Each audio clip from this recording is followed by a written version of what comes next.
What if you could slide into 1,000 different worlds where it's the same year and you're the same person, but everything else is different?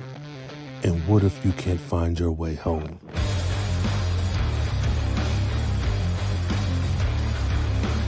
Well, Robert Jeffries and I found the gateway. Now the problem is finding a way back home.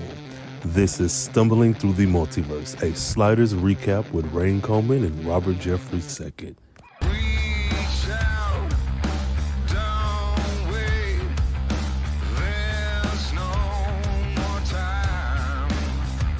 What's up, y'all, and welcome back to your official podcast that covers the official show, the underrated Sliders. This is Stumbling Through the Multiverse podcast. I am your co-host, Rain Coleman. Happy to be back again for another slide. And I have with me a voice, a face who you should already know. And if not, shame on you. But what's up, Robert? What's going on, man? What's going on? Happy post-Turkey Day. Yes. to date this, but happy post-Turkey Day to all the Sliders fans who are watching this. But yeah, happy to be here. Happy to talk Sliders. And happy to shill for my Kickstarter again.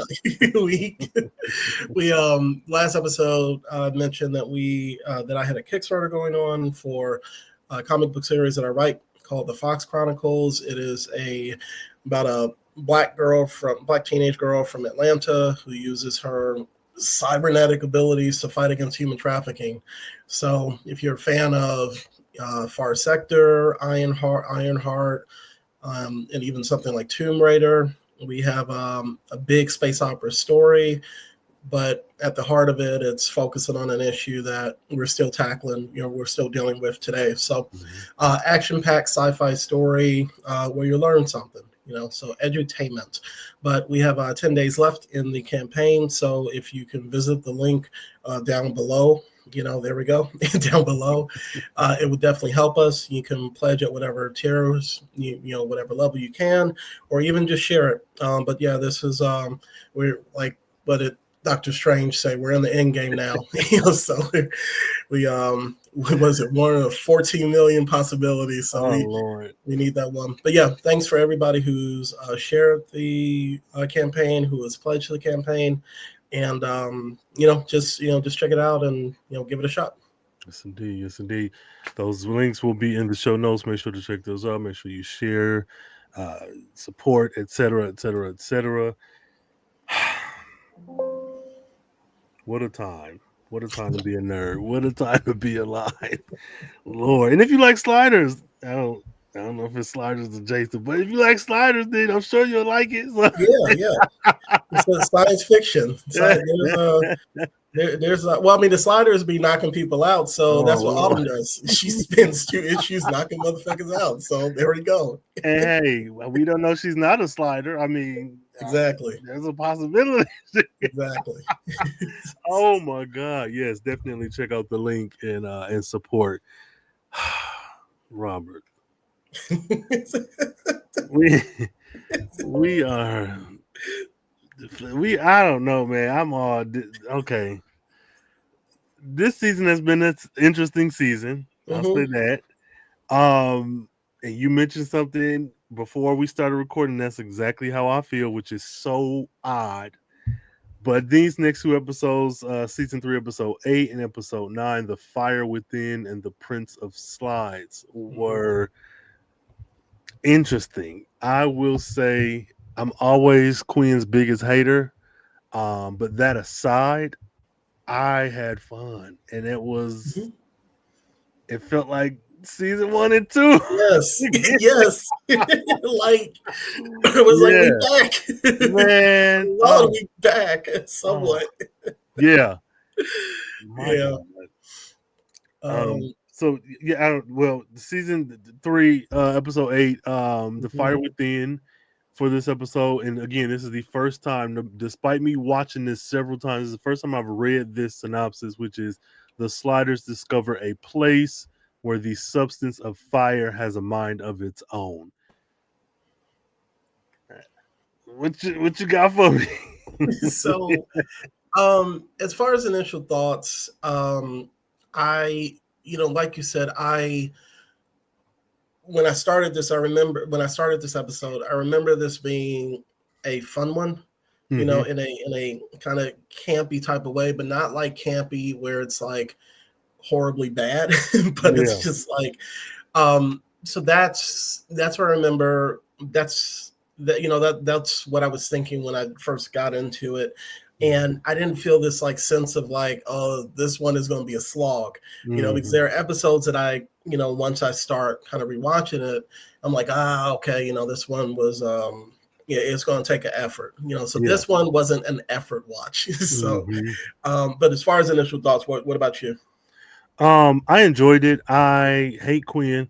Um, I I had a good time. I had my critiques, and of course we'll discuss some of them. But for the most Definitely. part, this was a good episode, and it felt like a return to normal.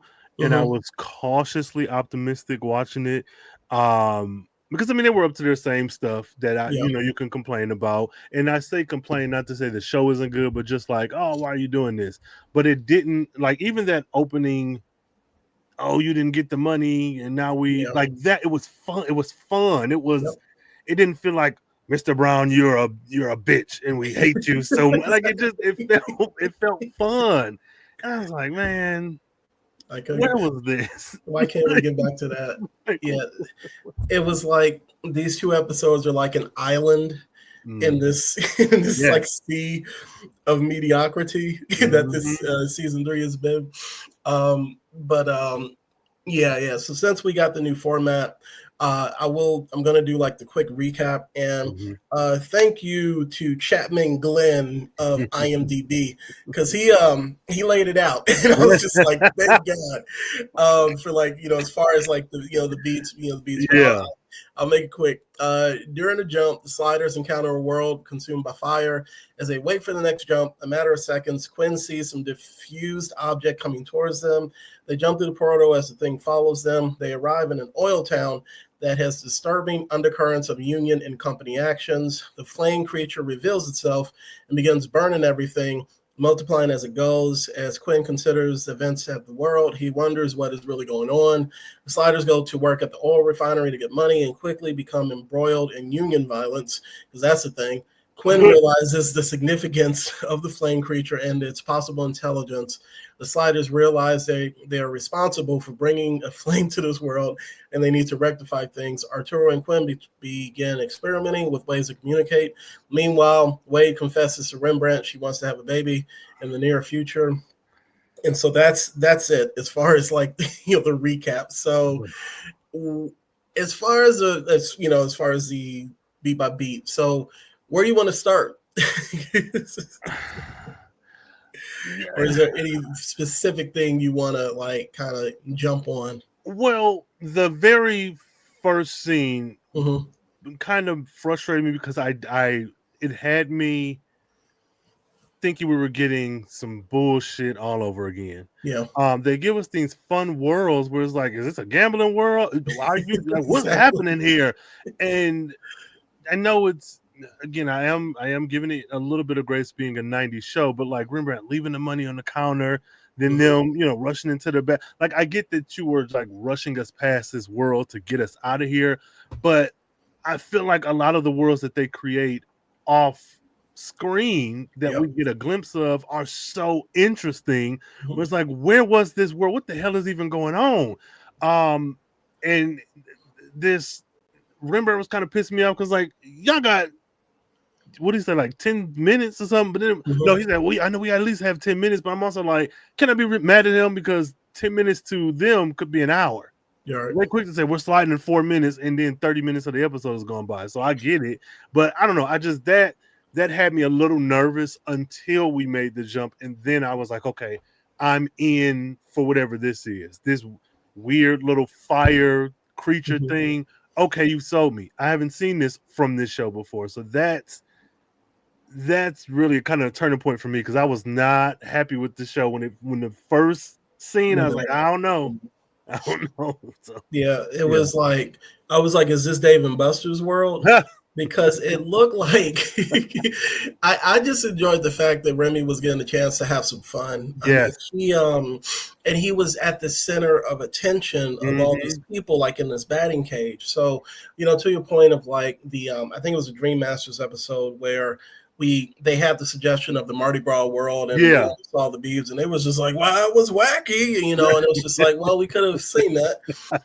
So it's like, I guess they were kind of listening to us, back in the past. But I think the biggest thing for me with the opening was the, aside from, when we get to the hellish world, which they fortunately only had 10 seconds on, or like, was it 20? Crazy. It was something minor. I was like, why not 4 days here? Exactly. And then we just come back and they're like bodies of burnt or whatever. Oh my God. Yeah. It reminds me of when they went to the world where the San Francisco got flooded, and then they had to climb to the top of this building. But I like the fact that he was just having fun. And the other thing though that was frustrating was that this is the second or third time that Rembrandt has left the money somewhere, and it's just like, y'all, stop making him. I don't know. I don't like him being the cause of them being broke. Yeah.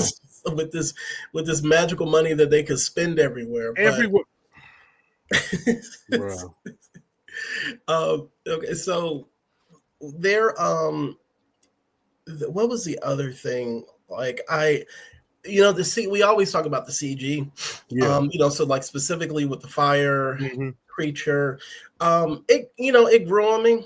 I think I would have been like 13 years old watching this, 12, I probably would have saw this and be like, yo, that blew my mind. Yeah. But, but seeing I call him or her, Flamey, whatever, because they didn't give him a name, but it grew on me. Like I really enjoyed, to the point where I put this character down as a protagonist. I mean, why not? Right. Because like I said, special effects feel a little goofy, but it felt like this thing had a personality, which I felt, and you can tell when they were doing the CG or when they actually had an actual flame. Yeah. They would like angle the camera so you couldn't see, so you just saw the top of it. But it's like this weird Disney character. Yeah. That worked. A weird Disney character that said, what was it? I like it here. There's much to burn. It was like, oh my God. What are we doing? But I did like that hellish world. And then we get to, this is something I actually did want to bring up. So let's just call it Oil World, like they said in the summary. What did you think about the world? Because this really had vibes of a certain one of our favorite episodes, like a world from one of our favorite episodes. So I don't know, like, do you know which world that would be or which episode that is? Are you on some, when they had the Hispanic Latino takeover? Is that, wait, what are we, remember when they had, everything was like Spanish for like villains and they had that union? Yeah. The one where, so now that's not the one I'm thinking about, but I could see that. Is one of the favorite ones, because you remember that was the one where he was stalking that woman across multiple realities. It, like, when you think about the episode, it's going to hit you. I mean, I can go ahead and say it. Wait, stop. Hold on. Oh, wait, no, you ain't talking about with Wade. What are you talking about? Jillian of the Spirits. Wait, okay, hold on. Okay, wait a minute. Hold up. Because bringing that up, what is kind of pissing me off with Sliders is you get Jillian, we get the Cro-Mags, then we get this fire thing, and then, which I would like to bring in as a, maybe not a direct one-for-one, beat-for-beat story, but the queen who lived in that castle with that magical bridge. Yeah. Because this is the second time we've gotten a story where someone has like, oh yeah, I can just get home. Yeah. You don't, so but to kind of reel that back in, I can definitely see that, especially with the dress with the Lois Lane and Clark Kent. at Daily what Planet Bugle. Yeah, The Daily Planet. Yeah, yeah, yeah, I can definitely see that. I I'm trying to figure out how I feel about this world only because, and this is a me thing. I worked for a union. I used to work yeah. for a unionized company. So like I was Mhm. trying to remove my own personal feelings from this episode, and it was a little hard because I'm like, yeah, burn this shit down. And so, but I had fun with it because of that. It felt like a kind of period piece, but they Yeah. never explicitly was like, yeah, this is the 50s because time does Mhm. this and does that. But it just had all the makeup of like this nostalgic Yeah. time and place. So yeah, I did enjoy that part of it. Yeah, Yeah. absolutely. Yeah. It because of this, it's this weird thing of, so we just watched a couple of weeks ago Fantastic Four, the Hmm. new one, and the suggestion with that is that in that universe, their their world is like our kind of 2020s, Hmm. except aesthetically it is like retro. It is like retro Okay. 60s. So I love the fact that their 1990s world in this was Hmm. like this weird, because you saw kind of hints of advanced technology with the phone that they were using, even though by our day, it's dated Hmm. for us. And Right. then even the keyboards, they have the ladies working, and the office pool. So Hmm. those were more modern. But then when you look at the TVs, Hmm. everything is like black and white, kind of faded. It has that 40s or 50. It looked like the TV from like the first Back to the Future, when he went Yeah. back to the 60s or whatever. So Hmm. I like that they were playing around with the aesthetics, because even in Jillian of the Spirits, I guess their explanation was they had no time for technology because they had destroyed it all or whatever. Correct. The other thing that I do like is that we got a quick explanation about, and it wasn't nothing in depth, like what if petroleum had been found over here rather than in the Middle East. Hmm. And then the thing I love is like, Remy and the professor have this moment with this car where they both are like, they start acknowledging like we wouldn't have the Japanese or the Hmm. overseas or the international cars. Detroit would be like a boom, it'd be, they'd be Hmm. killing it. Hmm. I liked, then this kind of ties in, this is going to tie into the world. I like that you mentioned the union Yeah. side of things, because normally with all the stuff that we see with these episodes, with a lot of episodes, we have the corporate shenanigans, right? Yeah. So, but in this case, I think it worked really Hmm. well, Hmm. because it wasn't like, I don't know, it felt like it had some meat to it. Yeah. And so when you saw the workers picketing, and when they threw that brick through the car, and Brett was like this, Yeah. Yeah. like it felt, it just felt like it mattered Yeah. rather than like, an evil mustache twirling. Even though I still think JC was that evil corporate type, I Hmm. felt that the corporate shenanigans, at least in this, worked, Yeah. because these people were fighting for something as basic as healthcare, and I was just like, Man. shit. It was like shit. So yeah, I think, like I said, I love the 30s or the 40s 50s kind of vibe Hmm. to it. What I didn't like was like the lack of diversity, except for the one brother who got killed by the flame. Which I was like, how is this flame racist? But Exactly. it was so. But I whatever. I have to. Yeah, you're right. No, I just it was that is one of the that will definitely be one of my critiques of this, because there's no excuse now. You are in Los Angeles. Hmm. You were filming in Los Angeles, and the pool of diversity when it comes to actors is very deep. I don't know how it is in Vancouver compared to Los Angeles. But you can, I mean, I felt there was more diversity in Vancouver than we got down here, I you know. mean, So I don't know. It would have been nice to kind of see some of us, aside from the brother who went like this, oh, when the yeah. flame just killed him. So, Ugh. but yeah, like I said, the fire planet, the oil world, both of those were. What about anything else, jumping out at you as far as characters, All of sliders? them pissing me Okay. off. Rembrandt. Are you sure you didn't see what you seen? Yes. What are Like, you why are we talking going back to about? this? Like, first of all, we can slide from world to world. So if somebody say an Mhm. elephant came through a car and spanked them with a Quran, Yeah. I will believe it. What are you talking about? Oh, I don't believe y'all really say. And Wade being the first one to speak when they were looking for work and got on the back of that truck, I was like, y'all have no sense of survival. We don't know if women are actual citizens in this world. Well, She could have been beat. Rembrandt should not have. Quinn is a white male American. mhm.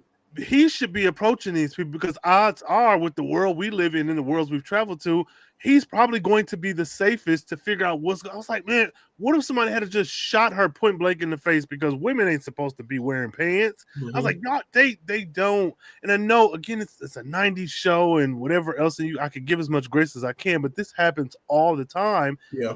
Much like to your point with there not being diversity in this episode, this feels like where as black kids we were able to like project blackness onto like Piccolo from Dragon Ball Z and Skeeter from Doug, like all of these Yeah. colorful or anthropomorphic characters because that's just was easiest to do because there wasn't much of us.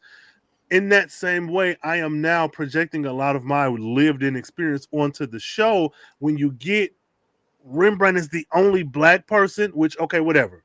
Mhm. I'm going to say that's fine for the context of the show, but you can't also not address how he should be more cautious because if we go to this world and there are no black people, did the transatlantic slave trade happen in this world? Right. Are there black people here? Is there a certain accent I should have that I don't have?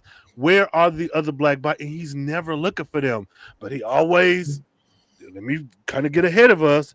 Always find some woman he didn't know from some random place, and I'm gonna leave that there. But my He, God, and he got a certain type. He got which they ain't passing the paper bag test, but I'm just, yeah. bruh. The other thing that I think about sometimes is like when they go to this world and they need police. Remy's like, I'm gonna go get the police. I'm like, no, the professor should. Oh my God, that's the That last. it's happened more than once, and Mm-mm. I don't know if it's like this. It's this weird thing of this show. This feels like a show that was written immediately after Obama was elected, where where like where like Hollywood was like, you know what, racism died last night. Let's go. Like we don't see race on Oh these my multiple God, worlds. Like, no, don't let the brother be the only brother go get the cops. They'd be like, who'd you stab? And it's like, oh shit. right? It's yeah. He's been arrested before, like he has been with the wrong money. They was like, yo, Remy, go get that job because you ain't got the money. And I would have been like, no, you see that truck? Right. That looks like something from Vernon, Mississippi. Oh Like, my God, yeah, they're so like, fucking out of touch, bro. kids, go see the movie. Ah, man. So yeah. So Remy, Wade I was kind of going back and forth with her specifically because Mhm. it's another case of this season where they paired her up with the main woman protagonist of the episode, Mhm. and I think for the most part that it worked. My favorite part from that relationship though was when I Yeah. think her name is Amanda, where she clapped back. Yes, that's Where she, where it yeah. yeah, where Amanda was like, "Don't give me this shit. You a union. You a fucking scam." And I was just like, "Yo." That Like, was the yes. best. I ain't even. That's my favorite scene. I'm sorry. She. Yeah, she was just like, "Take your scab medication. My baby gonna be pure union, blue blood. We ain't crossing no fucking line." Oh, It's like, oh my God. and Yeah, then that Wade was Lucille like, Ball "Damn." She said, "This is variant. like when FBI Remy went off on my ass." Nah, Amanda was she was Oh, about that life. She was just oh. like, She said they killed my husband. Oh my god, man. Union born and bred. But Wade, for the most part, was she worked in this episode. They had that weird moment where she and they keep going back to this shit. Her and Quinn kissed.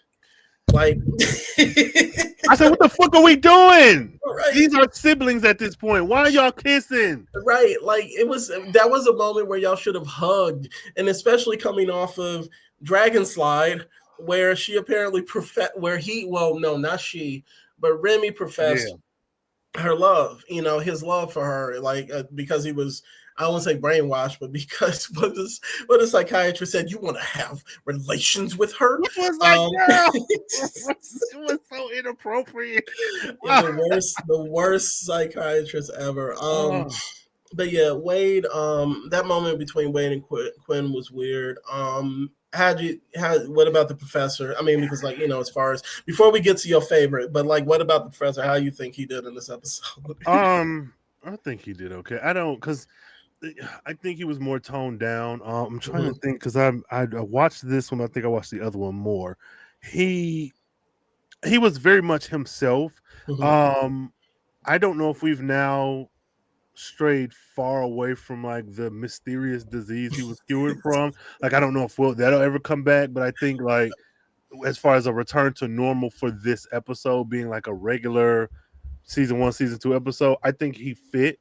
I will say I did not like Wade.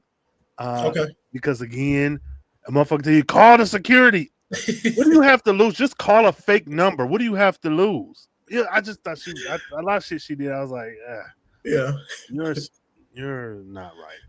So I think, like I said, the professor, it's funny because I think Wade actually had some really good scenes with the professor, and when they were at the it might have been when they were at the oil refinery. There was a moment where it's just the two of them walking, and I think she's telling him about Amanda, trying to help her out. Yeah. Oh, yeah. And there was just something about the two of them, that just worked. And then the other thing was with Remy, where they both thought they were going to die. And so the thing is that there are moments where some of these revelations feel like they're coming out of left field. But I think that unless I'm just being real, like, because you haven't established anything, right? But in this case, because of the acting that was involved with the two of them, it didn't really irritate me as much. It was a scene where she admitted to wanting to have a baby, right? Yeah. But it was one of those things where the cynic in me could have been like, oh, okay, well, she ran into Amanda, who was pregnant, and she was just like, okay, now this realization comes up. Not saying that she just at that moment, but maybe it was something that was there, but because the writing being what it is, they don't feed it, right? So, but I think because the acting worked, I feel in that scene, I was like, okay, this, is what it is. It didn't feel irritating. So I felt like some of her strongest moments were with the, Rembrandt and with the professor.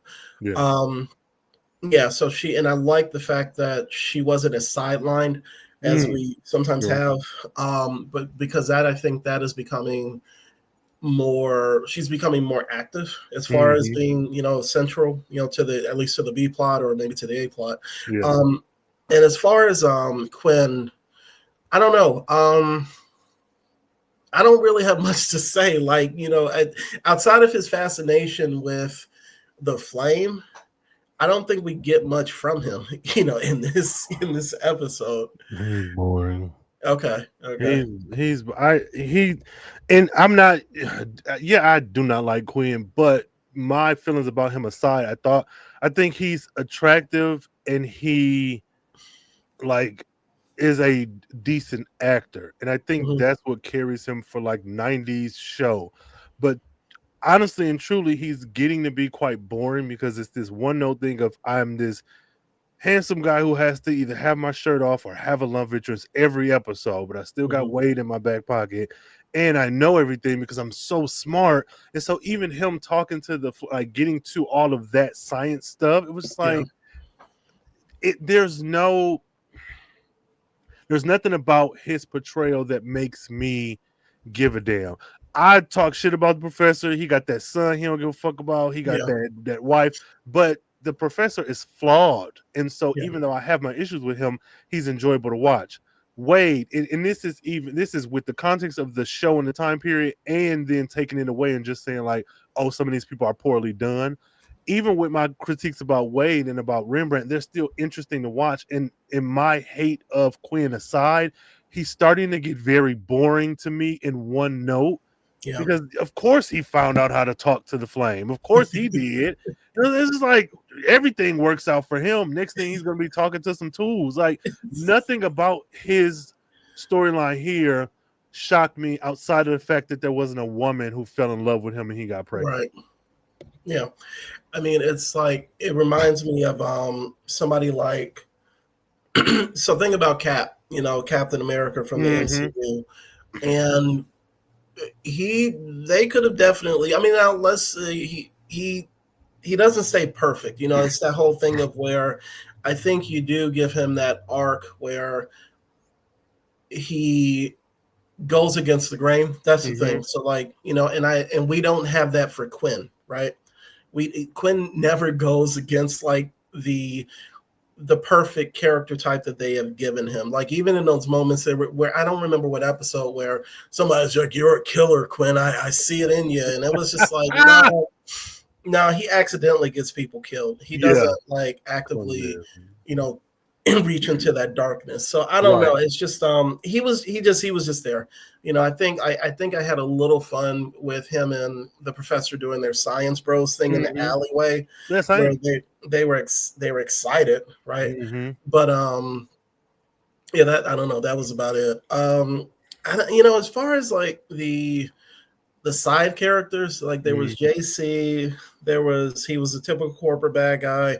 He was like, I killed the husband so I can, make money or whatever. And it was funny because he immediately thought that the arson, well, basically he took the opportunity for that flame burning down that house as an opportunity for him to be like, let's fuck up this union. And I like that. Even though he's such a minor character, that's where his evil mind goes. He was like, well, shit, somebody else committed arson. Let's just put it on these evil union folks. I don't even know why Diana was there. She was the other lady, his love interest, and they have this weird repartee. Yes, we are on the same. I was like, are y'all talking about fucking? What are we doing? They were, and it was just like, hey, you want to come to my, my office and brush my hair? And I was like, what the fuck? It was so weird. I was like, this does nothing for the plot, and it does that right exactly. She doesn't even have a moment where, because if you think about it, the way that they leave is they give the computer disk to Amanda, right? And they say, you know what, here's all the proof that you need. And then they just cut over to JC. And I think Diana's standing by him because he's like, smoke inhalation and shit. And you don't even have a moment of her looking at him like a real, the big reveal. And hers like almost went to brush your hair, that type of shit. Like, so she is just there for like flirtation, which is weird. And then also to tell Amanda, like, get your poor ass out of here. It's just like, what was that? What was this show is. I didn't like that lady, but it really, I can't even say that because, to your point, what has she done? She was barely there. To be honest with you, you know who she could have been, and I was going to come around to this. What about the strip club? Oh my god, that was the most PG-13 kind of strip club. Like, what the heck? It was. It's like. And I'm like, I haven't worked at an oil refinery, so I'm like, are they pulling from reality, or like, are there places are like near the oil refineries where they have like strip club or something? But the most rhythmless, just like strip. That was, and I was like, this has to be a joke. Even the clothing, I was like, what the hell? It looked like when they showed a conversation and then the ladies in the background stripping or slightly burlesque or whatever that was. It just felt like a joke. They felt like some Nickelodeon Yeah, game show from like years back. I was like, what the hell is this? What? Oh, it was so it so was. Yeah, bad.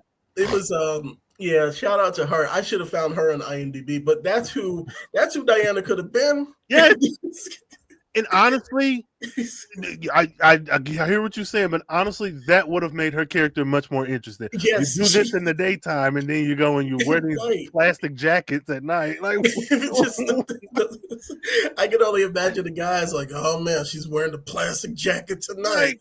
like it's The neon plastic jacket. Yeah, so Diana was just bland. JC was he had his couple of evil moments. mhm. But at the end of the day, even he was not the best corporate Yeah. evil guy. But Amanda had Hey, a Jillian type of vibe. Like hey. she Ah! she Yeah. yeah, she was clapping back. She was organizing the union, Yes. fighting for the memory of her dead husband. Mm, I enjoyed her. yeah. I enjoyed her a lot. Same. Um, and I'm trying to think, were there any other moments with her, or was the one with Wade like the biggest one? No, I liked them all, especially when we introduced to her. She was stealing. I was like, yeah, like everything. Every time she was on screen, I'll say nothing about her was wasted. Not one No, single scene with no. her, unlike Diana or whatever. With that homegirl, Lucille Ball, Grace Yes, Adler, the do. Yeah, yeah, yeah. yeah, she wasn't wasted at all.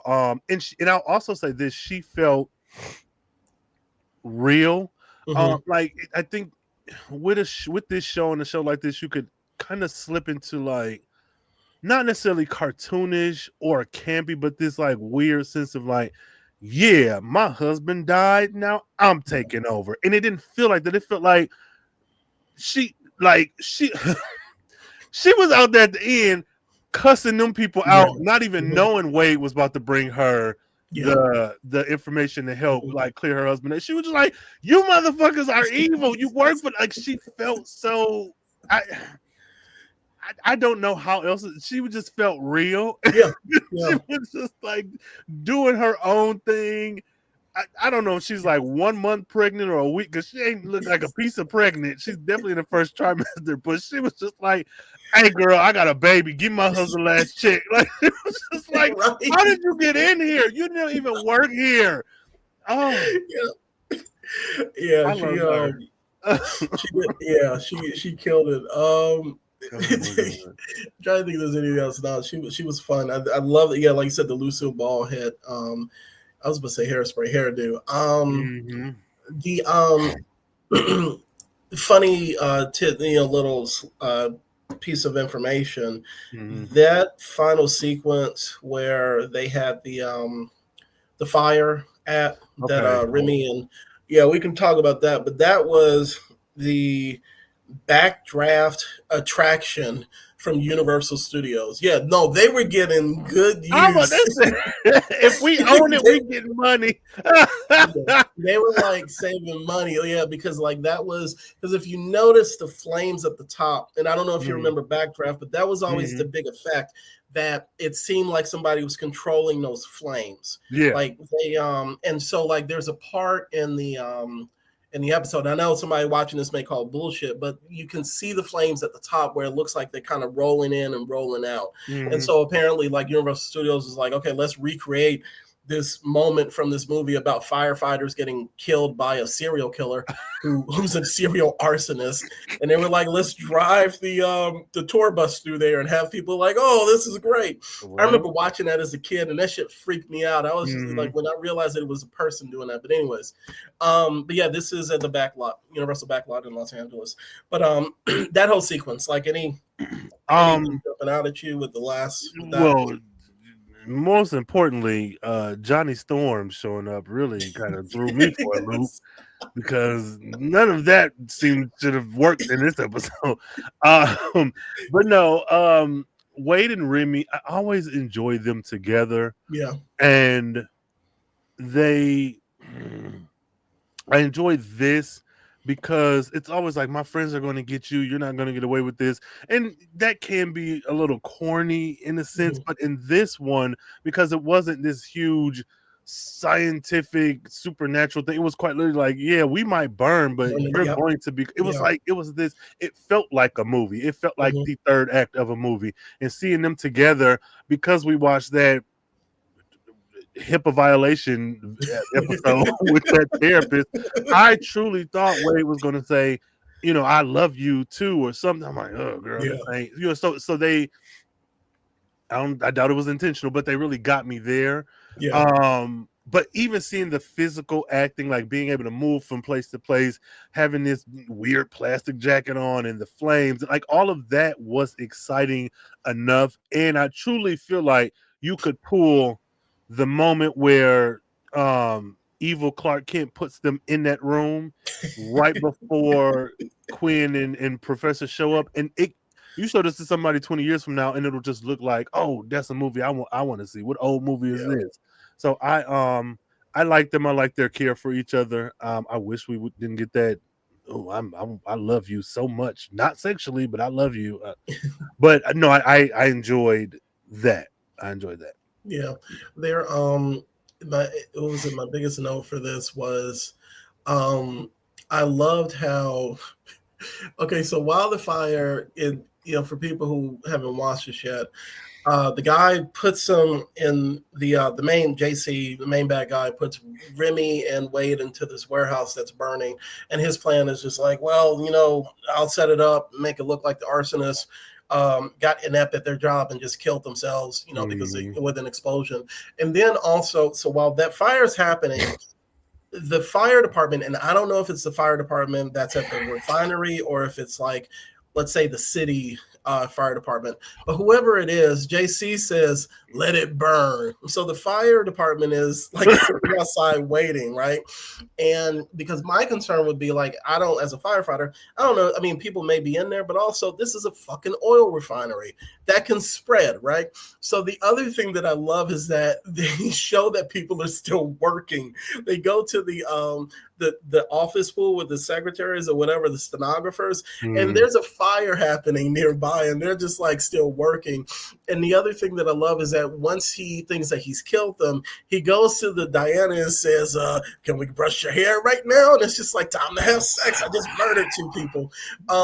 So yeah, that the scene to Ray's point, I really like the emotion that was, like I said earlier, it was, I really like that moment between the two of them, but everything surrounding that was just like, it was crazy.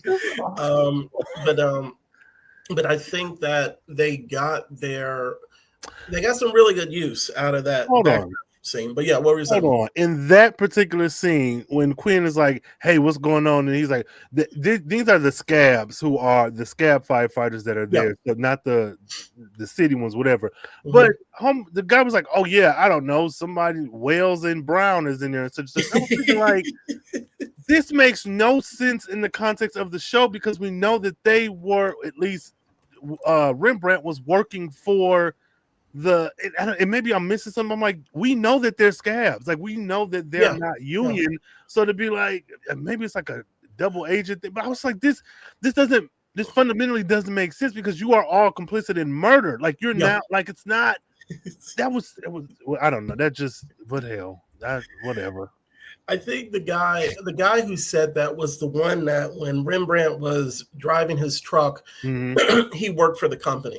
Yeah. And I'll always say this. He was dressed like those guards, like, folks from Rhythm Nation, whatever, like the all black. Yes.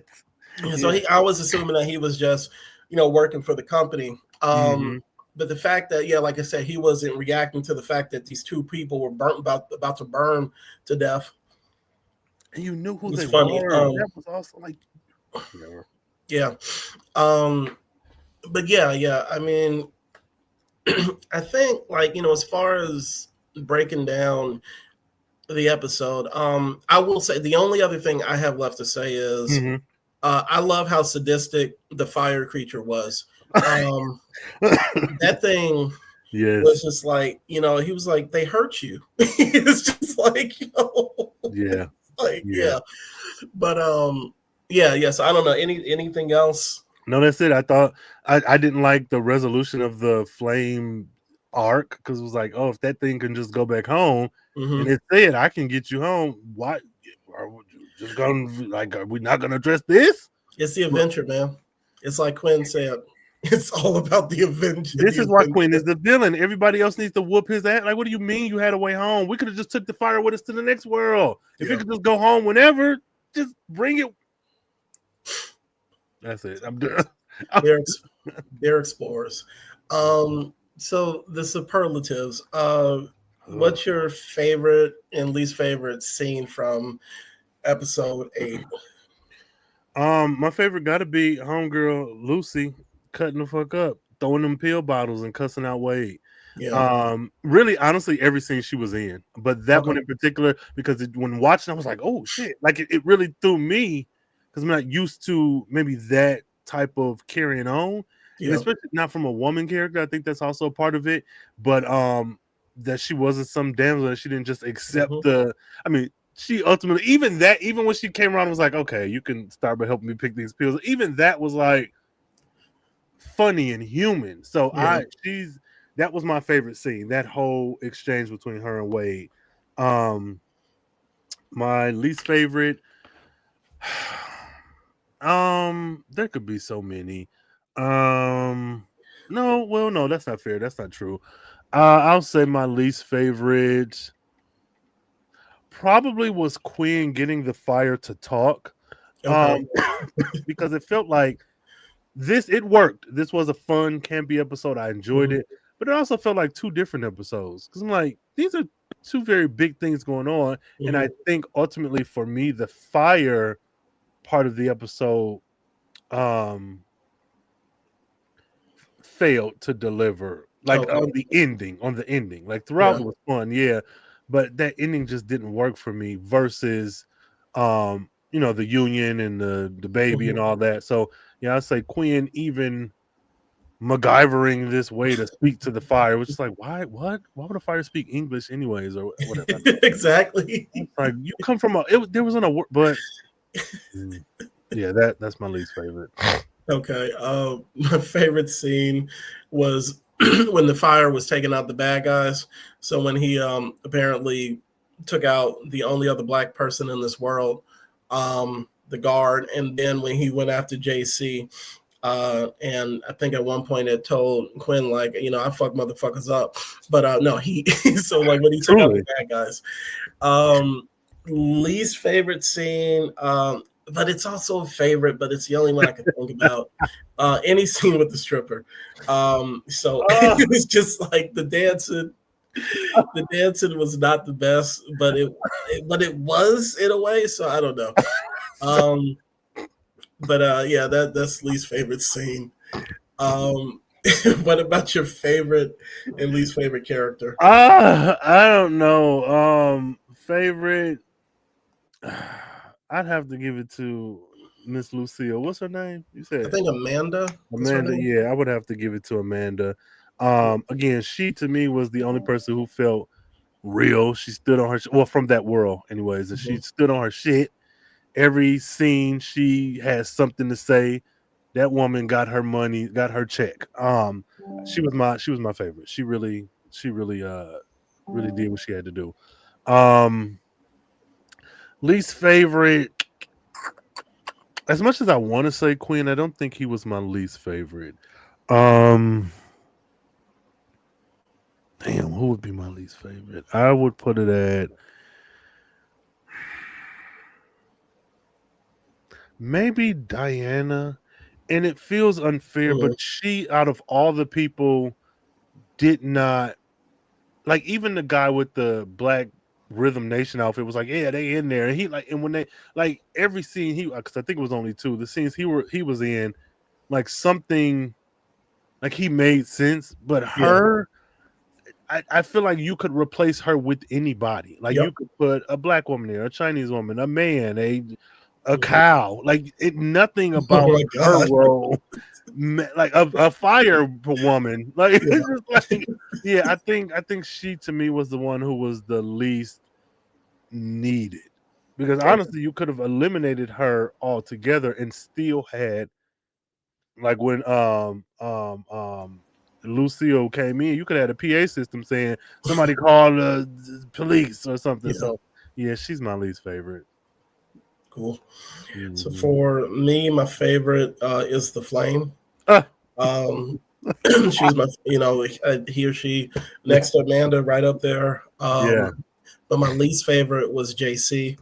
I think he, had some like evil moments, but at the end of the day, is just another corporate bad guy. Mm-hmm. Mm-hmm. Um, and in a show where that should not be a regular thing. Yeah.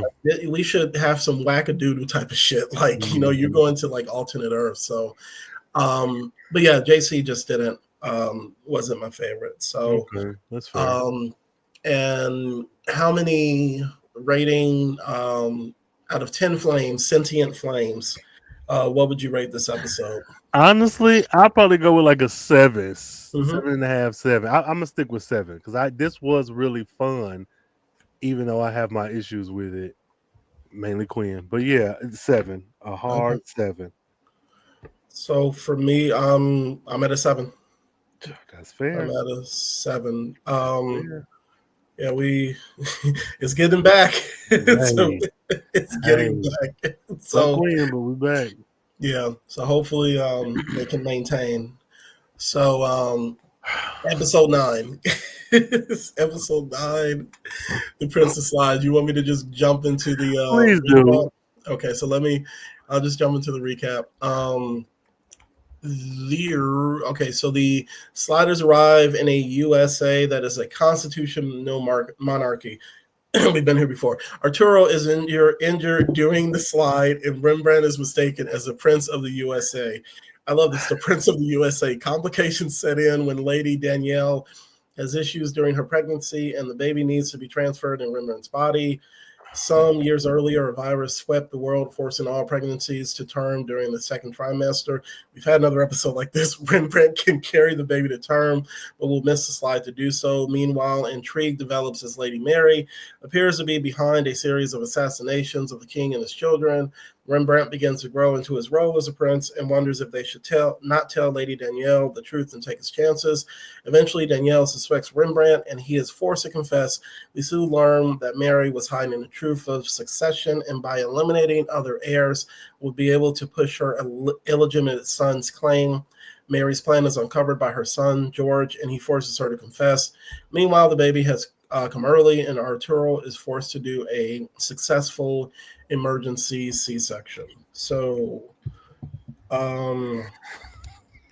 do you even want to give your initial thoughts, or you just want to hop right into it? All in all, I had fun with this episode. Yeah, Those are my yeah. initial thoughts. I had fun.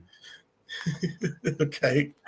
In its initial ones, yeah, I was happy because this was a Rembrandt centric episode, and it wasn't on no goofy shit, Well, I mean, no, like there were a couple of moments, but like okay, no, from yeah, the stuff that we've seen, yeah, it from the stuff that we've seen, this wasn't as goofy as I think it could have gotten. absolutely, So I'll say absolutely. that, and I think that what balances against that are those moments between him and Danielle. Mm-hmm. Now let's because I you remember how like with the dragon slide, the bulk of the issue in the episode was we said fuck all that magic shit. I'll just start between the Danielle and Remy because I think that for me is like the meat of the episode. Absolutely. First of all, I like this actress. I Mm-hmm. liked her in this role, and it's weird because we live in this time where like Bridgerton is all the shit, and Mm-hmm. it's just like, yo, we hear Victorian era, Black Bridgerton type of shit, and I Mm-hmm. know this isn't that era, but the Black royalty, Yeah. and I like that the show went there, you Mm-hmm. know. I don't know if they were on this whole thing of like playing with the whole like he is, because they did this with the world where he was like the Elvis, type of Yeah. thing. So like, I don't know if they were like, well, hey, he's like kind of the king of R&B. Maybe he can be the king of the world. I don't know. Like, but I do like that this was where he was at, as far as like the importance of his role.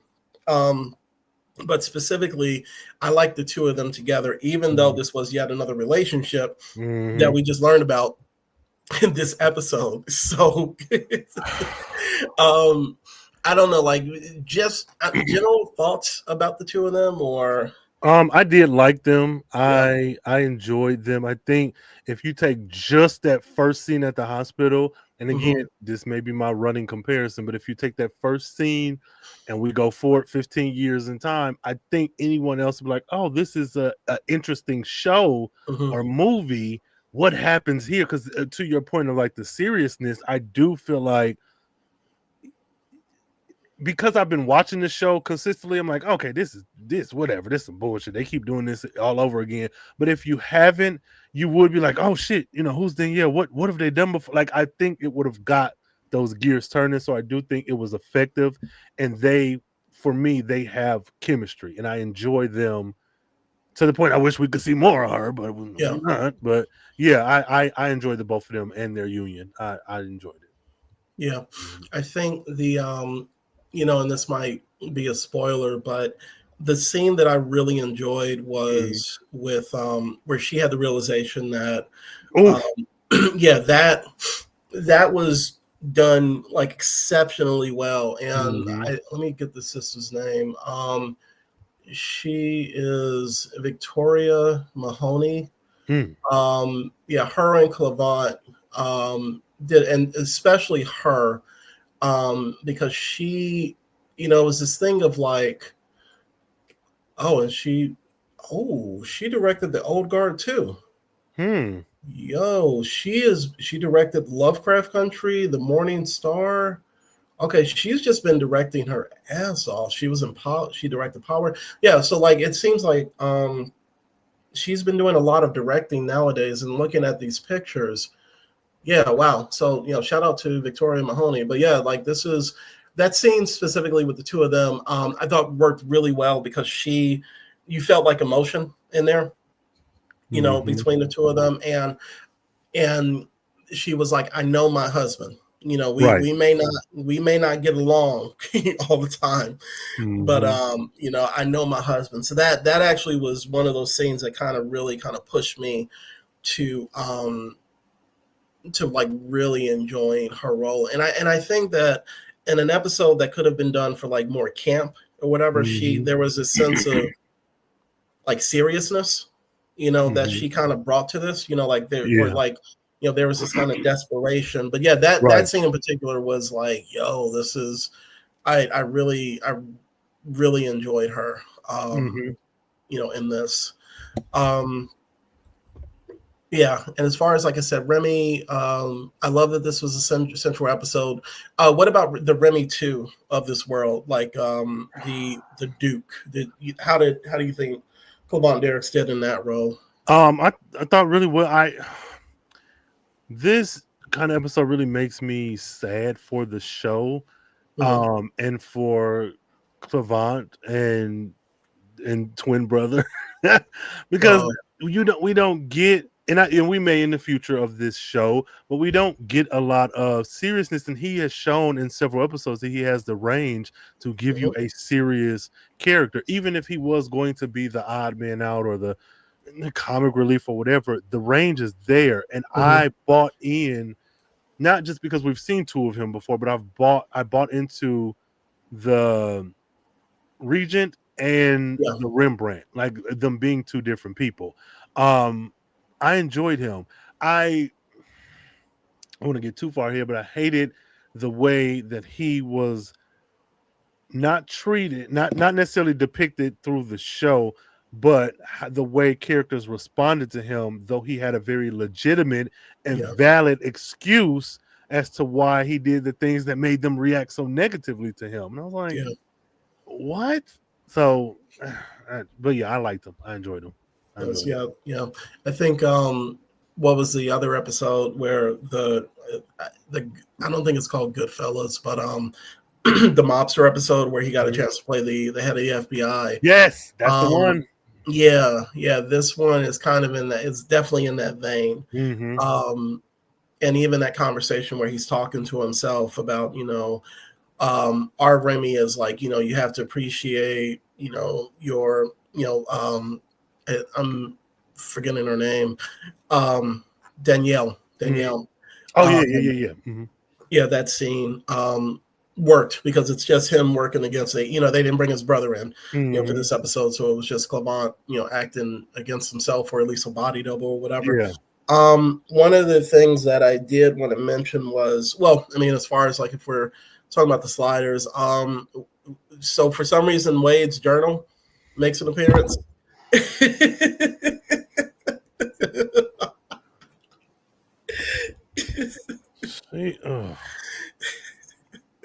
Sure.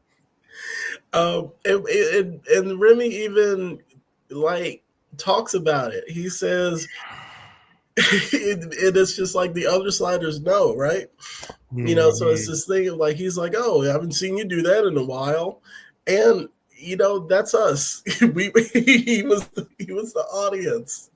Like, it's like, oh, you gotta do it when y'all are asleep. Girl, shut up. No, you don't. No, you don't. That I just anyways, whatever. But yeah, Wade, I'm trying to think. Like last episode, she was doing a lot. This one, like not doing a lot like the most, but and this one, I guess it was just her and Quinn kind of being on the sidelines, I guess, if that makes any sense. So I don't really think like she, you have the big thing with her realizing that it was Lady Mary. Yeah. And let's talk about that scene. Man. I thought that was a dude who was I was like, no, that ain't this 58-year-old woman. Yes. Whooping that. And why would she wear her own jewelry? Whatever. But I said, no, that's a lie. That was Captain America. Well, that was like, so the thing I think about it's always going to come back to comic books and Star Trek, right? So Thunderbolts. I don't know. Have you seen, not Thunderbolts, the Black Widow movie? Did you see the Black Widow movie? Okay, so you remember Taskmaster, right? And you remember the big reveal with that. There are obvious scenes where you could tell it's a dude in that outfit. So that's what I think about with Lady Mary, because I didn't remember that it was her. Why would you? This was a 6-foot man. And the way she kicks the fuck out of Quinn. But yeah. So I think Quinn and Wade, I don't want to say we're sidelined, but I just didn't really get much from them from this episode. I mean, is anything from you or not? No, really? Just them going to get the Regent Rembrandt. Okay. That was pretty interesting. But and I'm not even complaining that they were sidelined, but I feel like if anybody would have taken a little bit more of a front seat in this episode, it would have also been Wade. Because I'm like, does the show remember that they just said, hey, I want to have a baby? And I'm not saying she has to be jealous of Rembrandt, because that would be odd, knowing, this is not normal. But I was like, why isn't she? You just said she wanted to have a baby. Why isn't she? And not because she's the woman do I think she needs to be in this episode more, but she just said she wants a baby. But it's just something that came to mind with her in this episode. Their response to Rembrandt, the Regent Rembrandt, is what, because if I remember correctly, they were like, oh, you're the one who left, and why did you leave, and this and that. It's just like, I guess I get they didn't know initially, but I don't know. I'm still kind of like parsing out my feelings, because I'm like, it's like it's clear that he's hot, like he's hiding for a reason. I don't know, man. It felt like this weird, like deadbeat dad scenario. Well, I mean, but even the conversation the main person who's like that is Wade. When they're in the car and Wade is like, why did you leave? you know, and I would have been like, it ain't your fucking business. Who are you? But he also told you I was knocked over the head. Exactly. So that was the thing. Like, so that, and they know that there's some weirdness to him being, you know, hiding out. Um, and he, yeah, like I said, he explains he was almost killed, and that's when she says, "Well, why did you leave in the first place? You wouldn't have been attempted murder if you." I don't know, but there was the other thing that I remember is they say, I don't know if they're in the room, but somebody says that the Duchess and the Duke do Yeah, it argue, was Wade. It right? was Wade, and it was Wade. Yeah, it was Wade. So it's just like, you know, that they argue.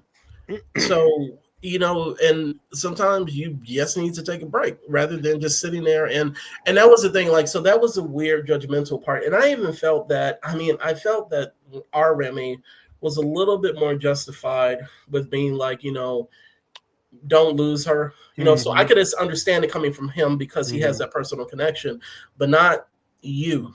Not you, Wade. And I'm gonna take it a step further because, and you correct me if I'm wrong. Wade hired holier than thou ass, which I'm sick of her. I'm glad he clapped back and was like, "You talking all this shit? Where's the ring on your finger?" Yeah. Hmm.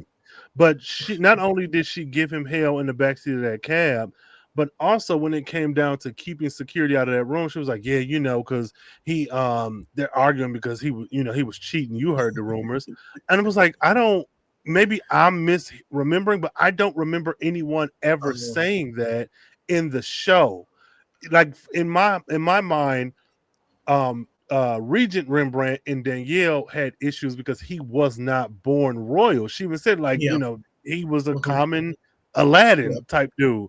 And she said that they had their issues, but no one ever explicitly said he was cheating. So for in my head, I'm like, damn, this one, we're in this world where this black man is able to carry a baby. Like Yeah. that's one thing. But then you're like, oh, he's a deadbeat dad. He didn't ran away, even though I'm telling you the reasons why I ran away.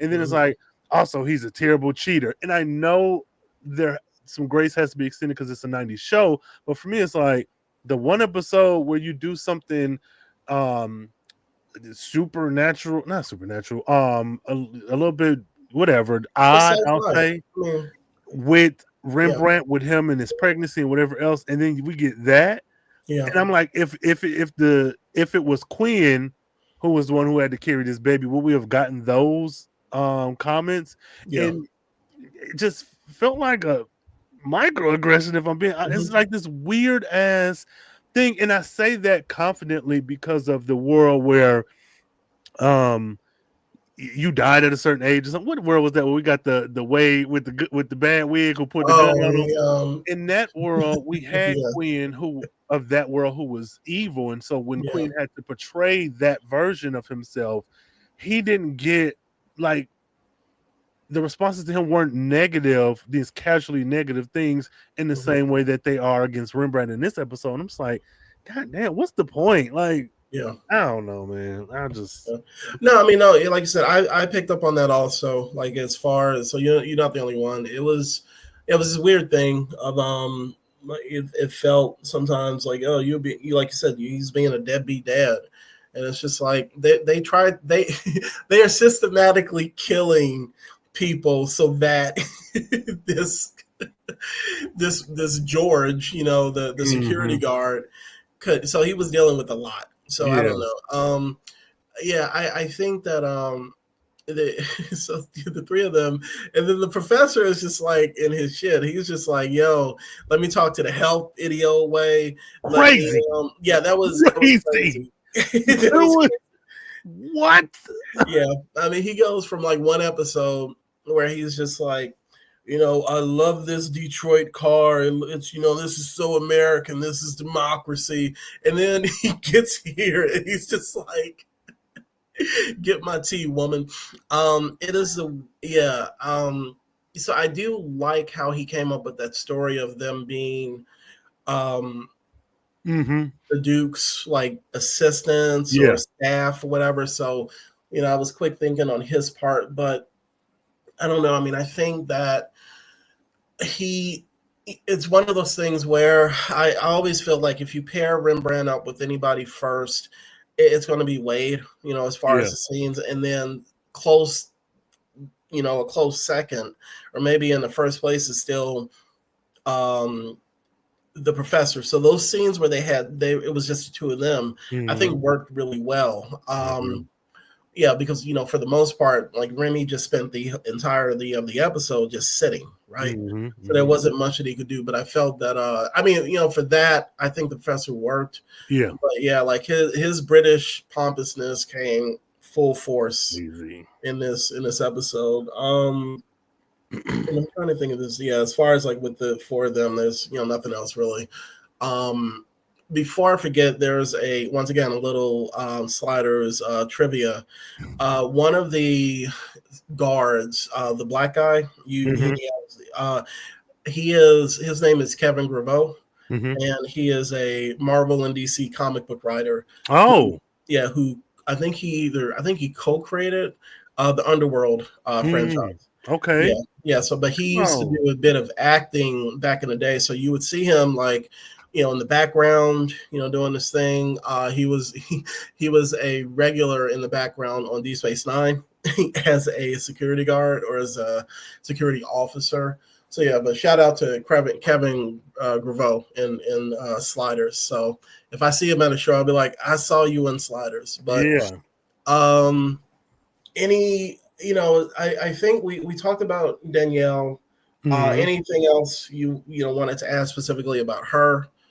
I enjoyed her. I'm actually okay with not having seen any of the royal family outside of her. Yeah. I Hmm. will say that with this being an American royal family, monarchy, Hmm. whatever, um, I don't know if Victoria is mixed race. I don't know that she is, but the her father had to have been like in universe in the Yeah. show. Hmm. And I was just kind of walking back the steps of like royalty and how we got here for her, and Hmm. how even the family that was killed off screen, we never saw them. So I was like, oh, this is, Right. I thought that was done so well. um I don't know, I just thought that was done so well, and I thought she carried herself in a way that didn't feel like I was mimicking British Hmm. aristocracy or whatever, however the Yeah. word is, but it felt like I'm just this girl who's having this baby who is now going to be king. It didn't. I don't know. I liked her. I liked her portrayal. I liked everything about her. I would like to see this episode redone in 2026 with like in the form of a movie. I just think it would be great. Yeah. It would be Yeah. great. So yeah. Yeah. I think everything as far as about her I mentioned before. I want to say, I don't know if the suggestion was that she was supposed to be mixed. I do remember that when Quinn and Wade were looking through the office for, I don't know if it was proof or Yeah. yeah, Yeah. they found, when he pulls down the portrait, I think that was, I'm gonna say her dad. I don't know. It has to be. It has to be Yeah, because she yeah, she can't have any brothers because they never mention. And I yeah, say that because George is that's a white man. yeah, George ain't nobody. George ain't yeah. got his mama white. That is a white man. And so looking at George, I was like, maybe if they got like I don't know an Italian or something, you could almost like, oh, maybe there's a little something. That was a white man. So I said, no, her daddy's white. There's no way. There's no way. Did you see? Nah, I'm not gonna say that on air. Oh no, Nah, there was. Did you see no, Wicked for Good? no, not yet, not yet. Okay, then I'll leave it at that. But Okay. I ain't about to say nothing. Anyways, so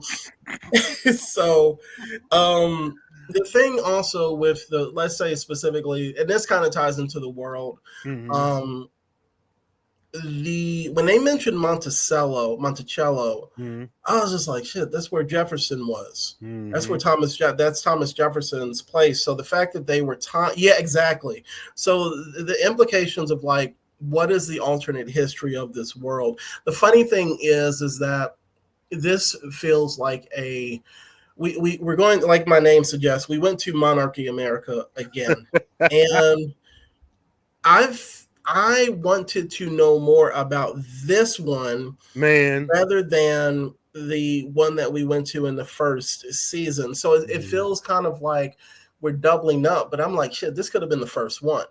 And that's it's hindsight. You get what you get, Right. but and this is definitely a different set of writers as compared to the first season. But I don't know, like for some reason I just felt more invested in this.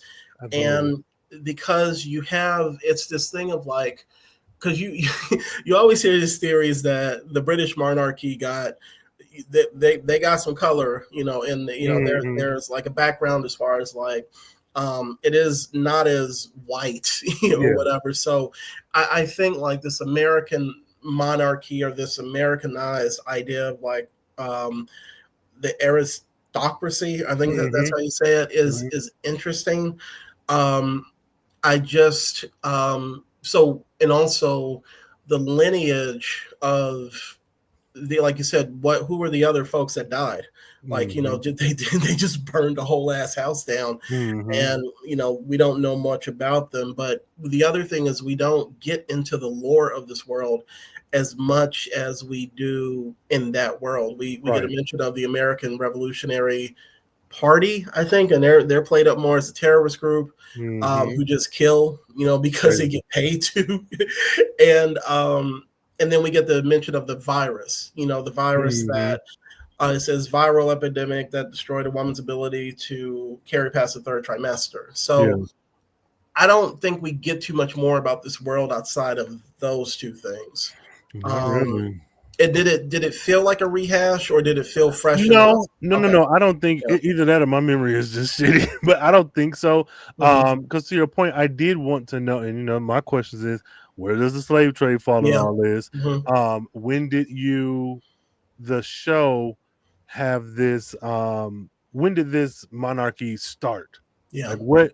Because America is younger than our counterparts. So like, when did this start? How did you? Because I saw Big Ben off in the distance when they were George and Danielle were standing over the balcony, but even seeing the world that they with their graphics from the 90s kind of put together to overlook, it's like, okay, how did we get here? What is here? What is industry?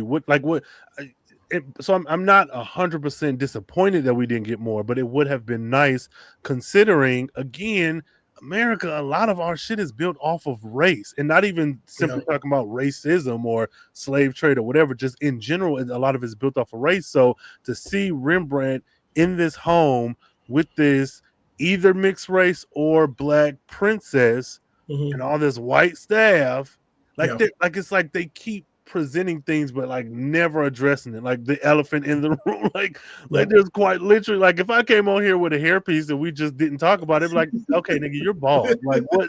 That's what a lot of this show be feeling like to me, because I'm like, how are we not addressing it? So I mean, it's like we so I don't know, do you watch Bridgerton, or have you seen it? Okay, so sometimes it feels like, and this is just one episode of this. So this one episode of this compared to like what, 2 or 3 seasons of that at this point. I feel that sorry, something else popped up. I feel that in Bridgerton they talk about it, right? As far as like what their alternate history world, how they deal with race. And I think that this is kind of like close to that, right? I mean, like, well, no, and actually not even close.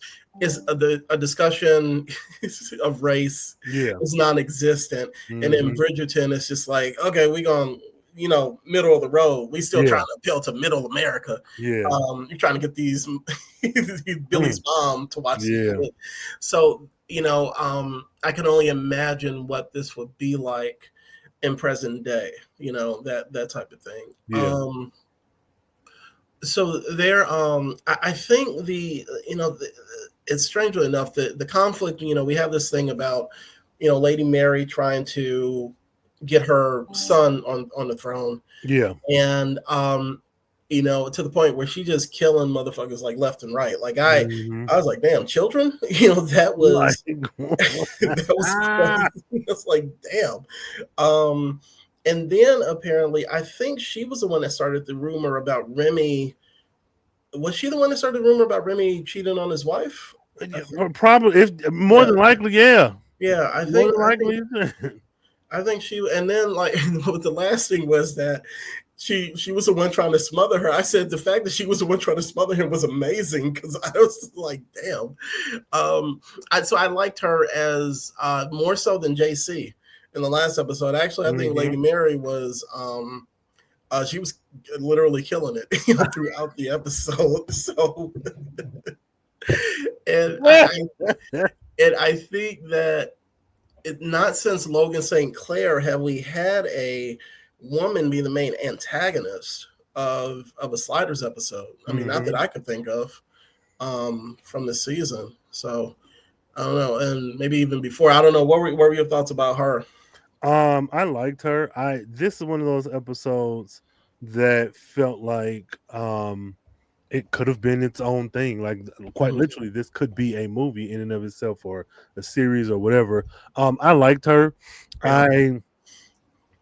I'm trying to remember if when because I watched it a couple times, if the first time I suspected her. Well, I know I didn't, but that's the show's fault because they casted a man in that all black outfit. If they had got a woman, and it may Mm-hmm. have been a woman, but it just clearly wasn't her. That's what it was. Yeah. So I think that's what threw me off. Otherwise, I probably would have suspected her. I kind of thought it was George. So I liked her. I kind of it to me it's kind of odd because I like her and her villainy. A lot of it was not in your face. Like a lot of it was in your face, like it was happening, but until the reveal, you didn't know it was her. Mm-hmm. Um, but I liked her because I think I watch a lot of period pieces. I watch a lot of like documentaries from like old ancient stuff and I don't know fictionalized versions of things that have happened. And a lot of times you do get those women who are, I don't know the terminology for it, but they are essentially like given to royal families and like that becomes their duty and their station Mm-hmm. forever. So I understood her motivation.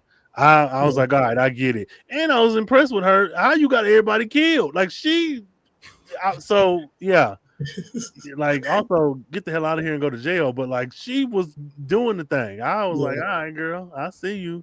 Yeah, Mm. when she handed that when she told that guy with that gas can, she said pour everything, and I was like, damn, she just Mm-hmm. like burned that cabin down. Yeah. That was a nice ass looking cabin. I Yes. was like, man, but yeah, I thought she, like you said, especially coming off the lackluster JC from the previous episode, I thought she worked Mm-hmm. really well. I think George was just there. Yeah, it's just like No, bro. yeah, George was there. I don't know. I mean, I didn't really have much to say about him. He's That or dumb. you don't. I mean, what to say? Oh, I didn't know my aunt was my mom. Okay, Tyler Perry. That's now that we know. Like, well, no, I just What if he had the bad wig on? then it would have worked. Then this was Tyler in his prime. Yeah, no, I don't. He was okay. I mean, kudos to him for like doing the right thing, but also Yeah, like, boy, you're boring. Get out of yeah, here. yeah. Not much. On his front. I think there was the only. And if there's something else, like you said, just jump in if there was anything specific that you wanted to mention. For this one, uh I will say that and I don't have all the wording for it, and Mm-hmm. listeners, viewers, charge to my head and in my heart, give me grace. But I did enjoy seeing this episode just off of the strength of in the '90s having a male pregnant. Now I'm Mm-hmm. saying that, and it may be like, oh, it was just the episode, but no, but and this is why I say I may not have all the right words and terminology for it. So give me grace, y'all. But when it comes to the visibility of the LGBTQ community and how they're depicted, especially in the 90s. Mhm. Growing up watching a lot of this stuff, a lot of it was the very special HIV/AIDS episode, or Yeah, the yeah, sassy gay man, or the butch girl. Look at her, she's a lesbian. It was this weird. And so I know this episode in and of itself is not, at least the intention is not to be like, look, trans rights. But I think something about seeing Rembrandt, who is for all intents and purposes a masculine man, he is what a mhm, man is, to be pregnant when because a lot of times when you think of trans and then you think of LGBT, you think of trans women, and it's like people forget or overlook the fact that there are trans men and trans men who can be pregnant. So I'm going to maybe wrap this up here because I don't have all of the words for it, but there's something to the point of seeing Rembrandt, who I would venture to say, again, that isn't my leg of the community, would have some sort of, not necessarily representation of a trans man, but the visual image of him mhm. could maybe be something positive for the visibility of black trans men in the 90s. And I'm going to keep it there because I Yeah, don't want to say anything wrong or fuck this up, but there was something there that I couldn't quite put my finger on, but it felt right. yeah, But even that aside, just looking at the episode itself, I thought this was such an interesting what it. I like this because it was practical effects. It was mhm. probably a pillow Yeah, under this yeah, man's shirt, but in the acting is what sold it. And yeah, he was acting his ass off. So yeah. yeah, that's what I got there.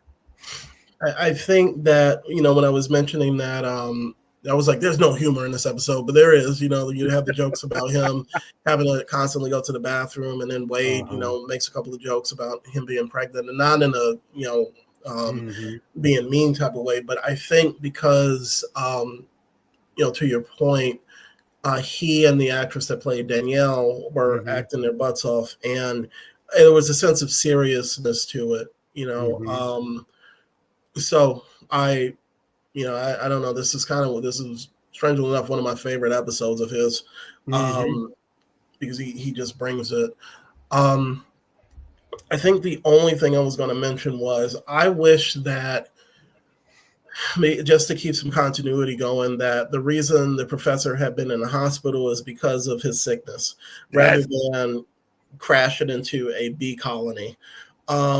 Because it would have been that thing of where they could have had you know Wade and Remy gaining mm-hmm. some sense of the fact that he is sick, right?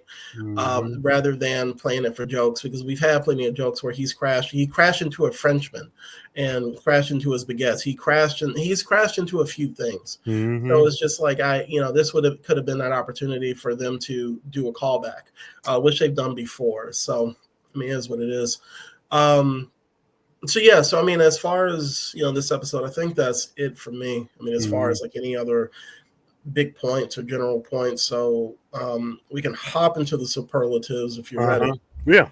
Okay, so for the favorite, what's your favorite scene and your least favorite scene? My favorite scene would probably be the scene where after Danielle rolled Rembrandt out, and Yeah, she was kind of grilling him a little bit because yeah, I didn't even. I was like, "Girl, why you so mad?" And she's like, "Yeah, Rembrandt is tone deaf. He can't hold a note. How could you mhm, like that?" Because I think their exchange, um, I liked her delivery. I liked that she mhm. didn't just kind of like act a fool. And then it was also, which I don't, maybe was implied intentionally, but there was also that um I interpreted her restraint as this man is carrying my baby. Yeah, So and it wasn't because she could have easily like just smacked him like, "Who are you? You're not my man." yeah, Um, and even the way that played, I just that whole scene from the time she mhm, rolled him out, that security guard in the back who was looking, and he was like, "Man, don't call security on me," like that. All of that. That was my favorite. I'll say least favorite. Um, shit. As much as I don't like Quinn, he did not annoy me this episode. Mhm. Um, but at least favor is going to be a little difficult. I'll say, mm, shit. I don't know. Maybe like Wade and Quinn like discovering the letters and then running into George. Because I do feel like overall the episode was great, but I think that like exchange where it was like, yeah, get them out of here. And Mhm. then security was like, oh, okay, but we also need them to talk. So it was like, oh no, wait, like it felt kind of clunky to me, Yeah. just overall, for them to stop long enough to be like, oh, he doesn't know. Oh, here's the letter. Like that something about that.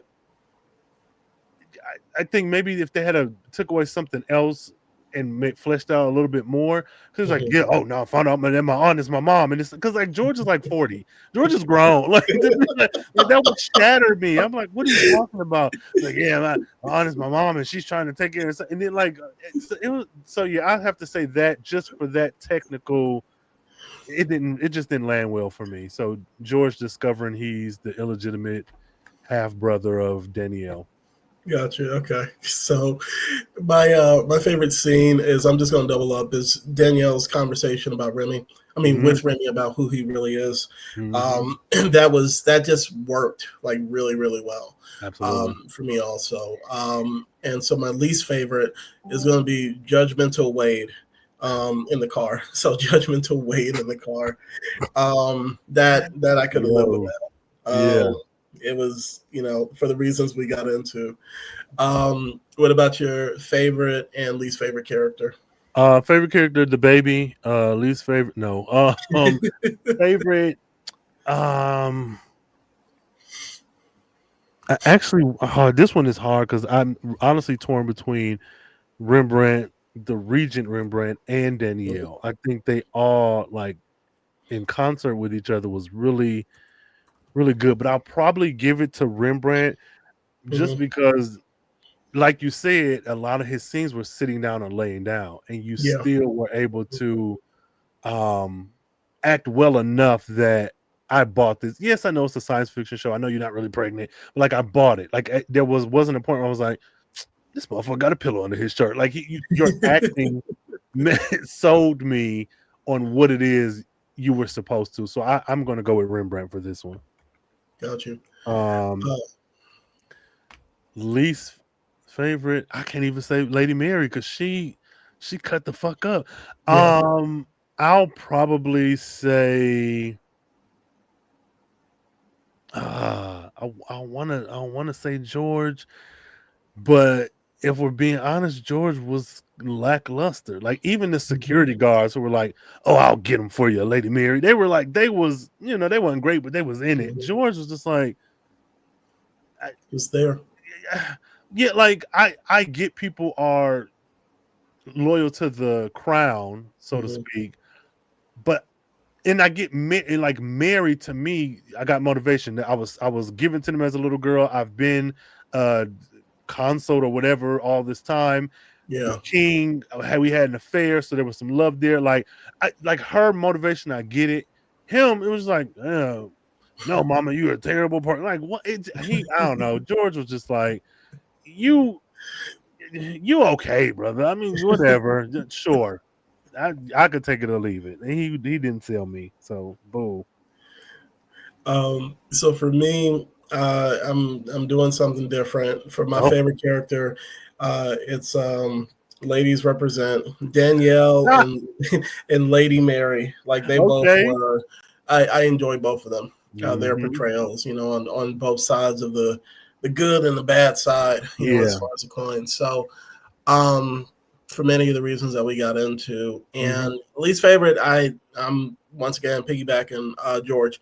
Yeah. George was just bland, Womp womp. um, and maybe that's kind of, it was purposeful. True. I don't know. I don't know how much more we could have gotten out of the character. Maybe something, but I don't know. That was, of all the main characters that we had in this. I think he didn't come with it as much as the others. So Mm-mm. But yeah. So I think out of 10, I don't know, 10 Royal Crest, you want to say, for this family. What would you rate this episode? I'm giving this an 8. Okay. I'm giving it an 8. Yeah. Yes. I think, for me, I don't know, because like I got a feeling I don't know if I'll be able to give it 8. Fuck it. This is 8. It's just gonna give it an 8 because I don't know what our chances are of giving any more 8s for this season, and it's just like none. Because I was going to shoot for 7.5, but what I think sells us is their relationship. Yeah. And it pushes it up. So I'll give it that 0.5 and give it an 8. But also because of fear of what the rest of the season is. Yeah, no, I this was just good to me. Like I eat like pregnant Rembrandt finding the fire. Everybody, like everything about this, and this is going to be so odd. It kind of reminded me of The Bodyguard, and that was in the back of my head the whole time watching it, and I just loved it. And the sliders look good. Like there has not been an episode where they have all looked good to me. And when I say good, I don't mean aesthetically, but like they were all dressed really nicely. Yeah. They just looked good. And I'm like, damn, this is what y'all should look like. Y'all look good. But yeah. So that's yet another double episode recap. But yeah, we upward trajectory. Hopefully, don't think I'm a Q doing this. I'm assuming it would be funny. It's like false claiming. My dad was a Q, so but yeah, I think so. We'll come back at it. Let us know what y'all think about the new format, which this is the second time we're doing it, so it's working. Yeah. And I think, the only other thing, like I said, just check out the Kickstarter, the Fox Chronicles, issues 1 and 2. You can pledge for as low as $8 or as high as a couple of hundred. 800. Whatever. Spend that money. We got like 10 days left, so or by the time this goes up, maybe 8, 9, I guess. Yeah, this go up. Like 8 or 9. So, but thank you for the support, and as usual, thanks for watching and listening. Absolutely. Well, sliders, make sure y'all check those show notes, check the link, do the Fox Chronicle thing, slide on over there. This was fun, as I don't say as usual, but this time around I feel recharged, and we got 1 and 2 we got 50-50 chance for the next episodes to be good like this. So I'm if 10 isn't good, I'll be okay, because 11 has to come through for me. You got to. Well, I will say, we will be halfway there. So the next couple episodes, we will be halfway there, and we can see where we're going. Good Lord. Well, so again, all links in the show notes, y'all. Check us out on the socials and check us out here. Leave them comments. Let us know what your thoughts are. You hate it, love it. Who are your favorites and your least favorites? What are your favorite scenes and your least favorite scenes? And man, do you have anything else to plug? Anything for them to find you, anything like that? Or how we doing? I got another thing to plug. I mean, I was trying to keep it to a minimum, but plug more. So we on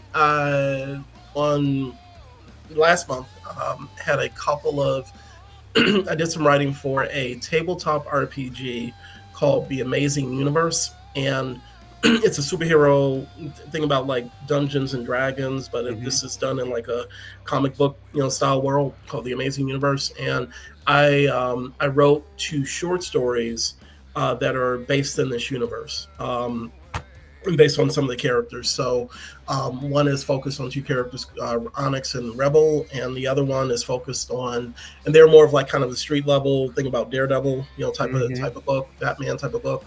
And the other one is called Cybermancy, and that is more of a supernatural Okay. Supernatural action adventure. So, two short stories. At least when I saw, they were on sale for 99 cents a piece, Hmm. and you get the short story for there's 2 issues, including all of the supplemental information about the characters and the world itself. Hmm. So yeah, so 99 cents a piece. The Amazing Universe. We will have the links in the show notes, Yes. and you learn more about the Amazing Universe. If you like tabletop RPGs, but this is a way that to expand the world a bit by telling original stories set in this universe. So yeah, that came out on, of all days, I think Black Friday. So last week. See, okay, 99 cents, $2. Yep. Yo, come on, you got a lot to choose from in them show notes. Go ahead and click them links. Yep. Buy now. No. Oh, that's what's up. Okay, yeah. So those links will be in the show notes. Make sure to check those out. And you see us again for the next episode. Go ahead and watch ahead and get ready. Mhm. And until next time, stay carefree, stay nerdy, stay geeky. And if you find yourself on fire, don't hug it. And then also, if you find yourself doing a blood transfusion for a girl you haven't seen in 2 3 years, don't wake up pregnant. How about that? So, There you all right, y'all. go. Well,